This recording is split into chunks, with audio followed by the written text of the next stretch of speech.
Right now, everyone wants to know one thing. Is the GTA housing market crashing, stabilizing, or setting up for a rebound in 2026? We've got buyers sitting on the sidelines, sellers getting frustrated, and a flood of confusing headlines that say contradicting things about where the market's headed. Today, I'm going to walk you through exactly what's happening because the GTA just had one of the worst Novembers we've ever seen. Before we get into that, I'm Carl. My team and I have helped over 300 families move in and across the GTA. And every week, people like you reach out and we come up with a plan that works best for your situation. So if you want help figuring out the smartest move for you in 2026, there's a link in the description where you can book a chat with me and we can go over your goals together. Now let's jump into this data for November. So only about 5,000 sales occurred, which is down 15.8% compared to a year ago. And November 2024 was slow for comparisons too. So this is a really low number. Now, this is happening because sellers are still chasing the sold prices downwards. And a lot of buyers are waiting and they're trying to time the market. Buyers are worried about three things mainly: the economy, job security, and affordability. Now, new listings were also down 4% year over year. Not as surprising as the amount of inventory was already at record levels already. But what's happening is active inventory is outpacing buyers. So you can see how we've got active listings up 16.8% compared to a year ago at 24,549. That number is actually a record for November listings. And interestingly enough, just over 30% of these listings are vacant. So these are investors selling or people with multiple homes who are trying to sell one. So power of sales are only a small percentage. And the thing to know about power of sales as well, this is becoming a trending kind of subject, is what their impact is. So power of sales aren't flooding the market with inventory, but they are lowering the sold prices on streets as they sell. I've said before though, the best deals aren't actually on bank sales. Everyone thinks it's going to be a bank sale that goes really cheap. It's not. It's actually estate sales. That is where you tend to get the most compromise on prices with sellers. Now, the average selling price in the GTA last month was around $1,040,000, down 6.4% compared to last year. So prices are lower, but the month to month remains stable.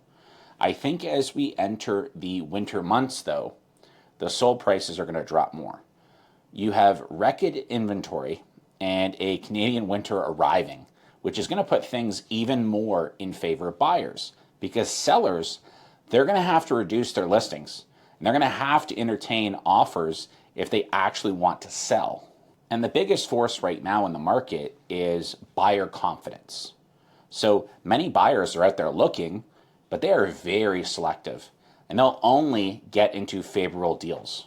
So buyers are definitely benefiting from a well-supplied market right now, and there are more homes than active buyers, which means the buyers get more choices, there's way less competition, and they've got way more negotiating power. So if you're buying in 2026, this period might actually work in your favor if you negotiate very well.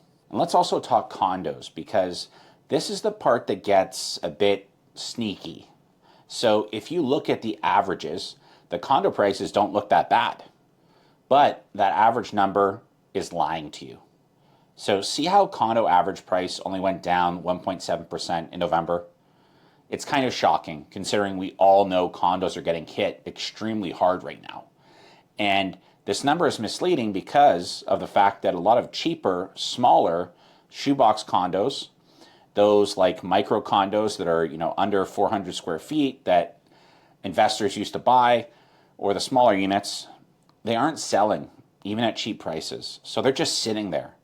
And the only condos that are actually selling right now are the bigger square footage ones, which will inflate that average sold price, which makes the average price look better than it actually really is.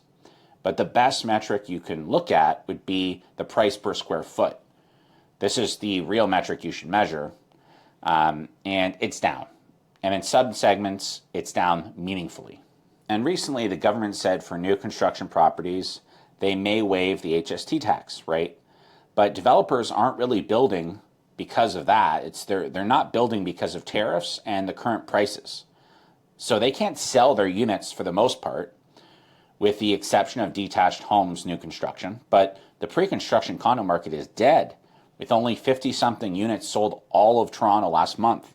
And those 50 people who bought, the odds of their money just sitting in a developer's bank account and shovels never even getting in the ground on the project that they hope to have is very real, sadly. You see, the developers can also hold that money for an extended period of time before giving it back. They have to literally just decide that they're not going forward with that project, and it could take years to get there. So those deposits are just going to be in limbo. Only buy resale right now, because the pre-construction market, with the exception of homes, is a disaster. There are so many investors who will lose a ton of money in 2026 on pre-construction units closing. So they are trying to sell them as assignments. Many are even offering $100,000 in cash or more to take over the unit, the original purchase agreement. They're even willing to walk away from their deposit. But the sold prices on the units are so crazy high that nobody can get remotely a mortgage on those values, and so many buyers won't even be able to close on those units in 2026. So I was looking at a few, because a few realtors were pitching me these, and we're talking units that are 500 square feet that have a purchase price over $700,000. Just terrible investments. And I saw this happening years ago. I actually stopped selling pre-construction condos 4 years ago because the prices were higher than market value. The product was getting smaller and worse. Just because it's new doesn't mean it's better. So I'm not impacted by the pre-construction market at all in this disaster, thankfully, because I don't want to help people get wrecked. I prefer to sleep much more peacefully. So keep an eye out on the pre-construction market in 2026, because there's going to be a lot of supply for condos that are coming up, and a lot of people are going to take a loss. But what is 2026 looking like? Well, it's shaping up to be an interesting year. We just saw a record number of listing terminations in November. And so all these sellers, they still likely want to sell, and they're all thinking, you know what, I'm just going to relist in the spring when I think it might be better. And I'm actually hearing this a ton right now amongst realtors too. And it's common sense. If everyone has the same plan, and we are already at record inventory already, I just think the prices will end up being much lower in 2026. And sellers are likely frustrated right now because of showings and no offers, with lack of showings and no offers. So they're going to pull their listing in December to enjoy the holiday season. But that inventory, it's coming back in 2026. So my advice to sellers, if you're looking to sell, sales are still happening. You just can't price wrong and be sitting on the market. Then you start to lose leverage. This isn't a market where you can test a price. You can get multiple offers still and work buyers up in price. You just have to be in that sweet spot to get that traction. So you have to really trust the data. I would also recommend selling sooner than later, because I think everyone's thinking about selling in the spring, and I think that will lead to you having more competition and obviously a worse result.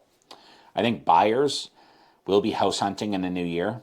There are many sitting on the sidelines right now, but we don't have a crystal ball, and life is short. So I'm seeing buyers, right, clients of mine, happy to buy at certain prices across the GTA right now because they don't want to rent anymore, or they just got married, or something else happened. And so as much as everyone, as most of you probably watching, think the market is all about speculation and people only buy or sell when it's timed perfectly, life doesn't work that way. So if you're looking to do something in 2026, here's some things that you might want to look out for. Now, the biggest thing is you have to know how to negotiate.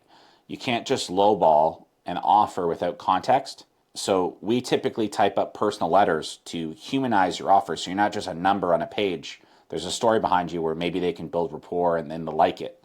But I also type up a letter explaining our price and supporting it with data, sold listings, and more. So listing agents will always say those letters played a huge role in getting our desired discount. So you can't just submit offers and then hope that someone's going to take that low offer. You've got to really sell it. There are also things to know about certain areas, right? Like in Oshawa, for example, there are certain areas where you might want to not live there. In the beaches, there are certain areas where you want to really get an assessment on termites and bugs, like wood-eating bugs. In Brampton, you need to worry about illegal renovations, especially in basements. Many of the homeowners in Brampton were riding that international student rooming house setup in basements, where they create multiple units without permits because they figured, hey, this is a cash cow. Like, we're never going to sell. We're making so much money doing this crap. Now the students are gone, and so you need to watch out for that shady stuff there and really look at the permits. With older apartment buildings, if you're looking in the lower price ranges, you need to be extremely careful avoiding certain buildings that have bad financial situations. And don't trust pre-listing home inspections that sellers give you. It is always very much biased, and they can pick people who aren't that thorough to do them, right? So you can't trust that. Another interesting topic that we could touch base on too is the whole iPro scandal. So if you don't know about that, Canada's largest independent brokerage was caught accessing their trust funds for their own personal benefit, and 10 million was unaccounted for. So tons of lawsuits happening right now.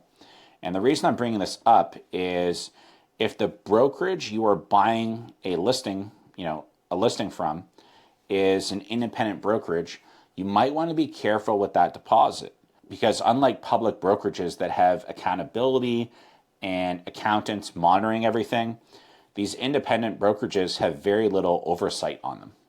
And we've seen another independent brokerage recently in Toronto get shut down due to this funny business recently. Now, I also want to touch on one really interesting thing from RE/MAX. So RE/MAX the other week announced prices would go up 5% by the end of 2026. And I shook my head. And you can't even trust what the Toronto Real Estate Board says either sometimes, because they're all biased, right? I mean, if you ask a coffee shop if you should buy coffee, they're never going to say, no, don't buy it. Of course not. These companies are biased.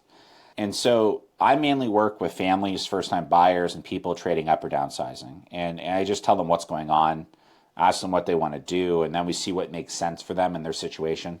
So whether someone should buy or sell, it's always by a case if someone should do something. But, RE/MAX and these other real estate boards, they're all going to try to boost consumer confidence. But the data shows me that the market is going to continue to be slow, and we're going to see some dips in 2026 that are ongoing, right? So I think buyers are going to get some great deals in 2026. As always, thank you for watching. And if you haven't subscribed to the channel, I'd love to see you around again. Hit that subscribe button or book a chat with me in the description if you'd like to discuss your 2026 plans. Take care.